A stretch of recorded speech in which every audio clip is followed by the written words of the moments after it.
पति घर पे न हो, परदेश में। तो जब पति परदेश में है तो नारी को कैसे रहना चाहिए घर पे? हास्यम परिगृह आनंद, जैसे ये समाज है विवाह है, ऐसी अवस्था में पति घर पे रहे तो यहाँ आकर के हंसी मजाक न। सादा जीवन उच्च विचार, बिल्कुल सादगी से रहे और पति का चिंतन करती रहे परमात्मा समझ करके। पर कहा कि तुम्हें ये मेरी बात माननी होगी। और फिर कहता है बर दूसरे वाक्य में कि विष्णु वैश्वानर साक्षी ब्राह्मण ज्ञाति बांधवा पंचमम ध्रुव आलोक साक्षित्व ममागता।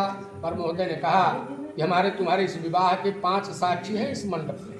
विष्णु कहाँ है? कलश से मुखे विष्णु, कलश में भगवान विष्णु है, उनको साक्षी दिया। वैश्वानर अग्निदेव हैं, उनको साक्षी दिया।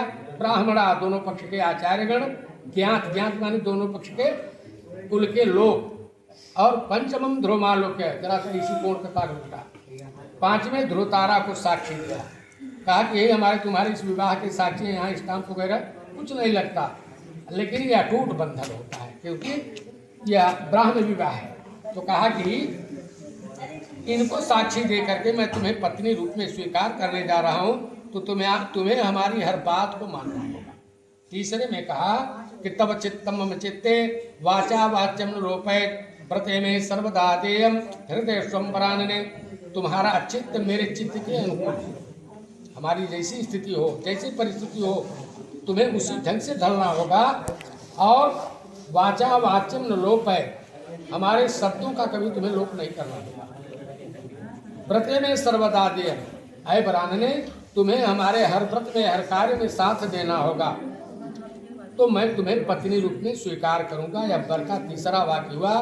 चौथे में वर महोदय कहते हैं कि मम तुष्टे से कर्तव्या बंधु नाम भक्तिराधरात ममा ज्ञा परिपालयिषा पातिव्रत प्राणे, सबसे क्लिष्ट शब्द है। हमारी संतुष्टि जिस कार्य से हो वही तुम्हें कार्य करना। और बंधु नाम भक्तिराधरात, हमारे घर पे जो भी अतिथि आ जाए, बंधु बांधव आ जाए, उनका समादर करना तुम्हारा परमोच्च धर्म होगा। और ममा क्या परिपालयिषा, हमारी आज्ञा का सदा सर्वदा पालन भी करना होगा। इतना कह करके वर महोदय ने अपनी वाणी को विराम दिया कुछ क्षण के लिए। इसके बाद कहा कि सारी बातों को तो दरकिनार कर देना देवी, लेकिन एक चीज रखना, वह क्या?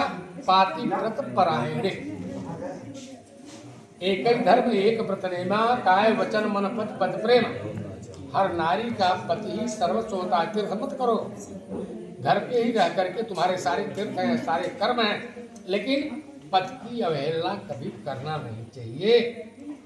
और जब पत्नी ने, स्त्री लड़की ने स्वयं अपना मन से स्वीकार कर लिया, तो वर महोदय संतुष्ट होकर के कहते हैं कि बिना पत्नी कथम धर्म आसमानाम प्रवर्तते तस्मात् मम विश्वस्ता भव वामांग गामिनी। जब दोनों एक दूसरे के बात को स्वीकार कर लिया तो वर महोदय ने कहा कि इस गृहस्थाश्रम में बिना पत्नी के कोई कर्म ही नहीं होता।